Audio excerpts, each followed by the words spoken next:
Assalamualaikum warahmatullahi wabarakatuh. Hari Jumat jam kedua setelah mengaji adalah mata pelajaran IPS untuk anakku kelas 7C dan D. Baiklah, kita lanjut. Materi kita sekarang yaitu tentang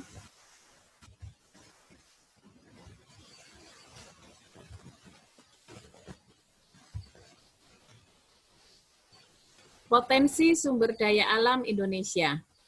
Pengertian. Tahukah Anda berasal dari manakah bahan pakaian yang Anda kenakan sekarang? Makanan yang Ananda makan? Terus Ananda menggunakan air untuk mandi dan minum? Serta hal-hal pokok lainnya yang biasa kita kerjakan di kehidupan sehari-hari. Kira-kira berasal dari mana itu? Nah, itu adalah kekayaan alam yang ada di sekitar manusia, yang digunakan manusia untuk memenuhi kebutuhan hidupnya. Nah, ini berkaitan dengan pengertian sumber daya alam.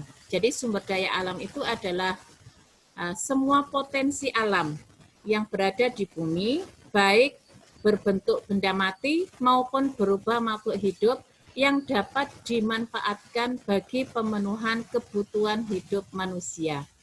Karena sunatullah, manusia itu memanfaatkan benda-benda yang ada di sekitarnya, baik itu makhluk hidup berupa tumbuhan dan hewan, maupun benda-benda mati seperti udara, sinar matahari, tanah dan yang lainnya untuk kebutuhan hidup manusia. Pengelompokan sumber daya alam. Ada beberapa pengelompokan sumber daya alam berdasarkan fungsinya masing-masing. Yang pertama, berdasarkan kemungkinan pemulihan. Artinya, sumber daya alam itu berputar sedemikian rupa, apabila mau berkurang, maka bisa hadir kembali, tumbuh kembali. Nah, itu digolongkan kepada sumber daya alam berdasarkan kemungkinan pemulihannya.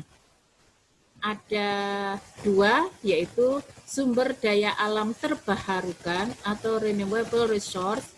Sumber daya alam ini dibentuk kembali oleh alam.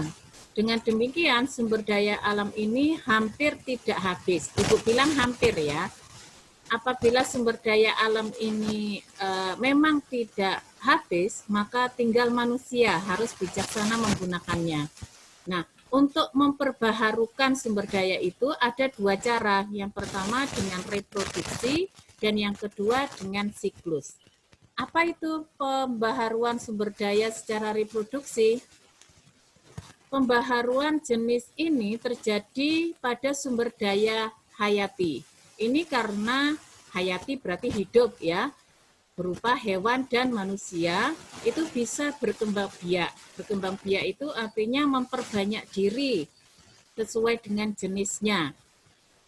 Kalau hewan bisa dengan melahirkan, bertelur. Kalau tumbuhan biasanya dengan tunas, dengan biji, dan selanjutnya, sehingga bisa berkembang lebih banyak dari jumlah yang sebelumnya. Namun bila dilestarikan sumber daya alam hayati ini, kalau tidak dilestarikan bisa punah. Pemanfaatan hewan dan tumbuhan yang terlalu berlebihan itulah yang menyebabkan jumlahnya nanti bisa berkurang. Dan mungkin ada beberapa hewan dan tumbuhan yang memang jumlahnya di dunia ini terbatas. Aktivitas manusia yang sering tidak bertanggung jawab ini yang menjadikan keragaman sumber daya hayati bisa menurun. Contohnya yang gampang aja pencemaran.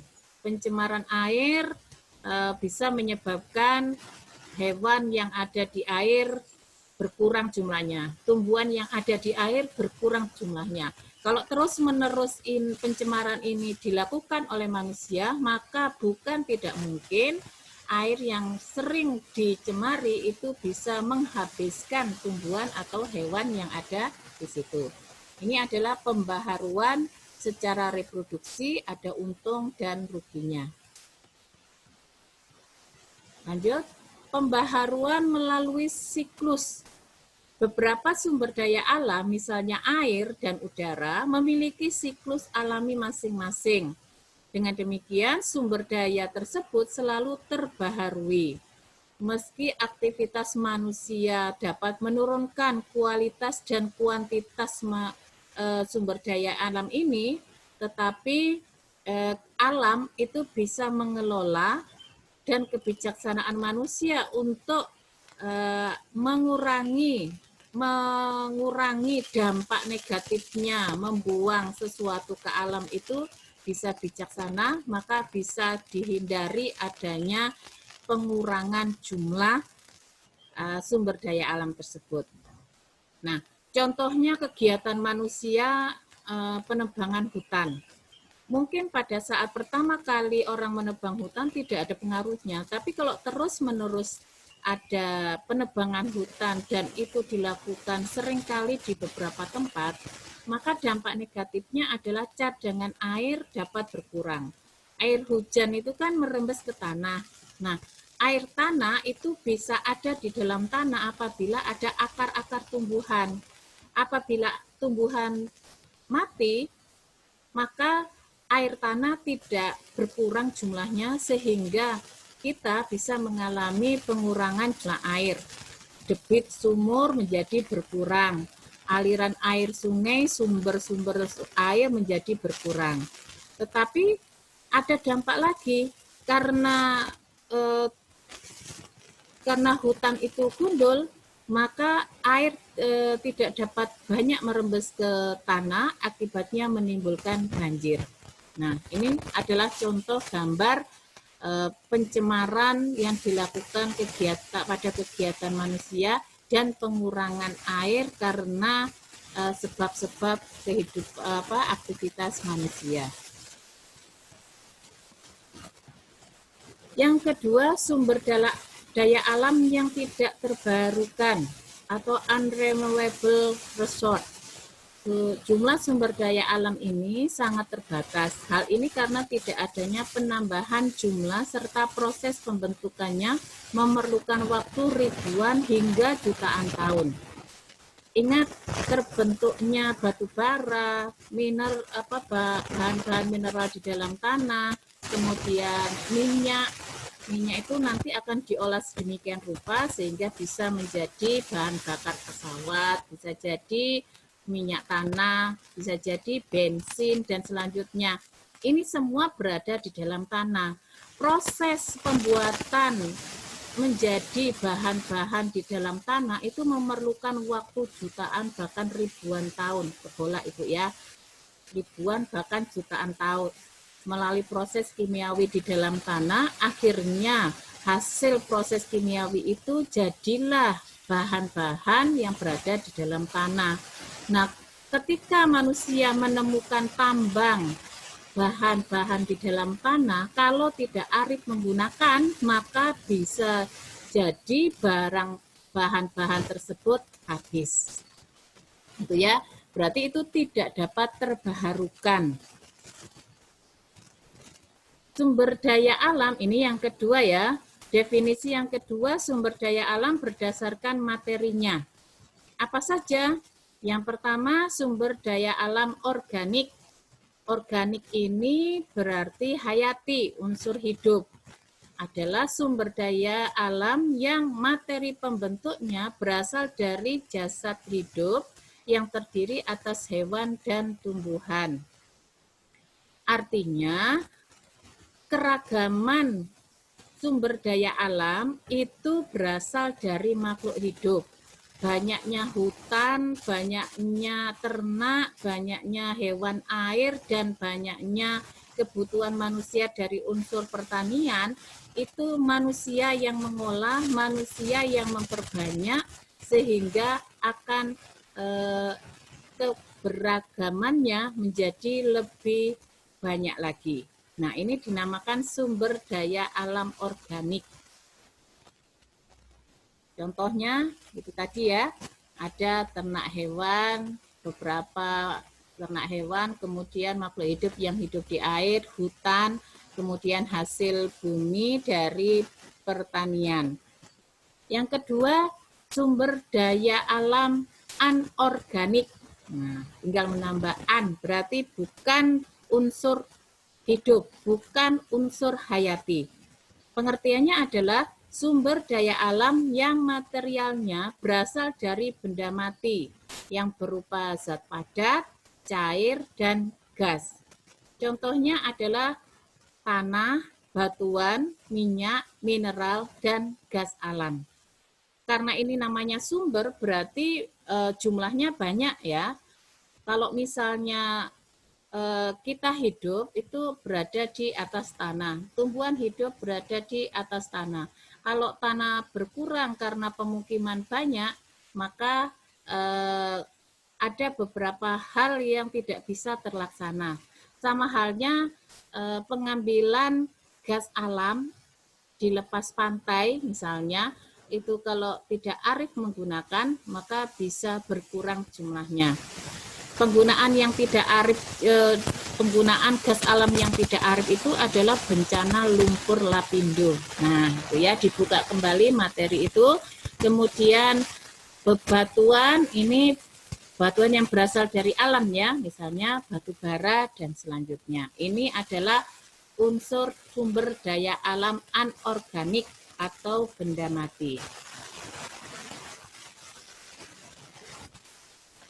Yang ketiga, sumber daya alam berdasarkan habitatnya. Habitat itu tempat hidupnya, ya. Apa saja? Ada dua. Yang pertama, sumber daya alam terestris. Terestris itu artinya daratan. Semua daratan yang dimanfaatkan oleh manusia. Dalam hal ini berupa tanah, ya. Apa saja pemanfaatan tanah bagi manusia? Manusia bisa mengolah tanah menjadi keramik. Manusia bisa mengolah tanah menjadi genteng. Atap rumah yang dari tanah liat itu namanya genteng. Bisa membuat batu bata. Nah, itu berasal dari tanah, dimanfaatkan oleh manusia. Yang kedua, sumber daya alam akuatik. Akuatik itu daerah perairan, adalah sumber daya alam yang hubungannya adalah dengan air. Contohnya ada danau, sungai, air hujan, dan air laut. Yang keempat, sumber daya alam berdasarkan bagian atau bentuk yang dapat dimanfaatkan. Pemanfaatannya ini ya, ada beberapa. Yang pertama, sumber daya alam materi, yaitu sumber daya alam yang berbentuk materi. Contohnya mineral magnetit, hematit, limonit, siderit, dan pasir kuarsa. Bahan-bahan mineral yang ada di alam, yang ada di dalam tanah itu dilebur sedemikian rupa, ditambahkan unsur tertentu, jadilah baja. Baja bisa dimanfaatkan oleh manusia, misalnya membuat kerangka beton, membuat bahan pembuatan kendaraan, alat rumah tangga, rel kereta api. Nah, itu kenapa baja digunakan? Karena dia tahan terhadap pemuaian dan lebih kuat. Nah, ini adalah unsur-unsur bahan dasar dari mineral-mineral calon pembentuk baja. Bisa jadi mobil dengan diolah sedemikian rupa. Ini berdasarkan materinya. Yang kedua, sumber daya alam hayati. Wow, ada apa ini? Makanan. Apa ini? Nah, berarti kita berpikiran tentang apa sumber daya alam hayati. Sumber daya alam hayati itu disebut juga sumber berasal dari hewan dan manusia. Kalau sumber daya alam hayati itu dari hewan, dinamakan sumber alam nabati, hewani. Kalau berasal dari tumbuhan, dinamakan sumber daya alam nabati. Ingat ya, bedakan ya. Kalau berasal dari hewan, berarti sumber daya alam hewani. Contohnya adalah pemanfaatan daging sapi, misalnya. Bisa digunakan untuk bahan-bahan keperluan manusia. Sapinya sendiri bisa bisa membantu Pak Tani untuk mengolah tanah dan selanjutnya. Kalau sumber daya alam nabati berasal dari tumbuhan, berarti tumbuhan itu dimanfaatkan untuk manusia. digunakan untuk manusia, dijadikan bahan makanan, bahan makanannya itu akan menjadi energi kita. Jadi bisa dibilang sumber daya alam hayati itu adalah sumber daya yang menghasilkan energi pada manusia sehingga manusia bisa melakukan aktivitas dan bekerja sebagaimana mestinya. Yang ketiga, sumber daya alam, sumber daya energi. Ini berguna untuk menghasilkan energi. Bedakan dengan yang kedua tadi, sumber daya alam energi itu bahan dasarnya berupa benda mati, misalnya bahan bakar fosil, itu akan menghasilkan bensin, solar, minyak tanah, dan lain-lain. Kemudian ada gas alam, bahan LPG ya, itu. Terus batu bara dan kayu bakar merupakan contoh-contoh sumber daya alam energi. Loh, kok bisa jadi bahan bakar itu menjadi sumber daya energi? Ingat, misalnya kita punya kayu bakar, kemudian kita bakar. Hasil pembakaran itu di atasnya bisa kita jadikan bahan pemanas untuk memasak makanan. Kemudian bensin bisa menghidupkan mesin motor dan selanjutnya. Nah, jadi bentuk energi yang lain itu bisa salah satunya berasal dari bahan dasar benda mati. Ya. Yang keempat, sumber daya ruang, yaitu ruang atau tempat yang diperlukan manusia untuk melakukan aktivitas hidup. Semakin besar pertambahan jumlah penduduk, maka sumber ruangnya menjadi semakin sempit. Contohnya dalam satu gedung ini ada beberapa orang, maka aktivitas geraknya menjadi semakin berkurang. Nah, kalau misalnya ini ada di suatu daerah, suatu negara, bagaimana dia tinggal? Apakah ada ruangan untuk tempat bermain, untuk membuat taman yang ada di sekitar rumah? Nah, itu bisa kita bayangkan. Di kota-kota besar seperti Jakarta itu sangat sulit untuk mencari ruang anak untuk bermain, kemudian bersantai, dan selanjutnya karena jumlah manusia yang semakin terbatas. Yang kelima, sumber daya waktu. Waktu termasuk salah satu sumber daya. Kenapa? Karena pemanfaatan sumber daya alam itu berkejar-kejaran dengan waktu. Makin banyak penggunaan sumber daya alam di waktu-waktu tertentu, maka makin berkurang jumlahnya di alam. Contohnya pada saat kemarau. Pada saat kemarau, maka sumber daya air yang ada di dalam tanah itu semakin berkurang. Kalau manusia tidak arif menggunakan air, maka bisa jadi kekurangan air. Gitu ya. Ini waktu yang menentukan pada saat kemarau harus seperti apa, pada saat hujan harus seperti apa.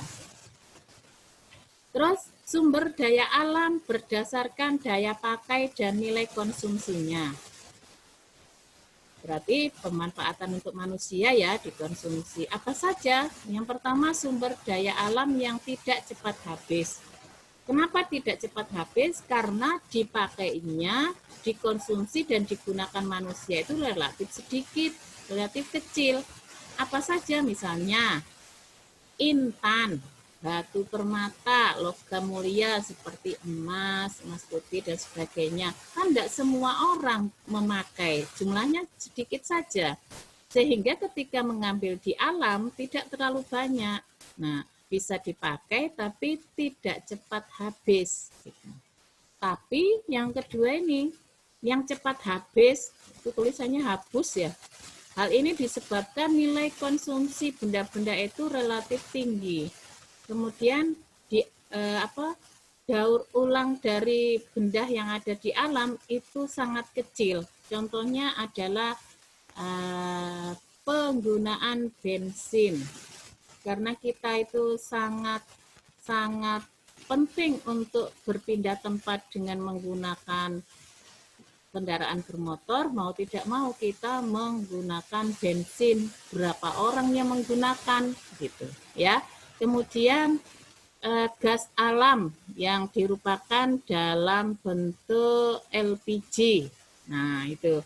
Kalau tidak arif kita dalam mengaturnya, maka bisa jadi jumlah gas alam di negara kita itu bisa berkurang. Kenapa ini dengan Om ini? Oh, ternyata sudah selesai.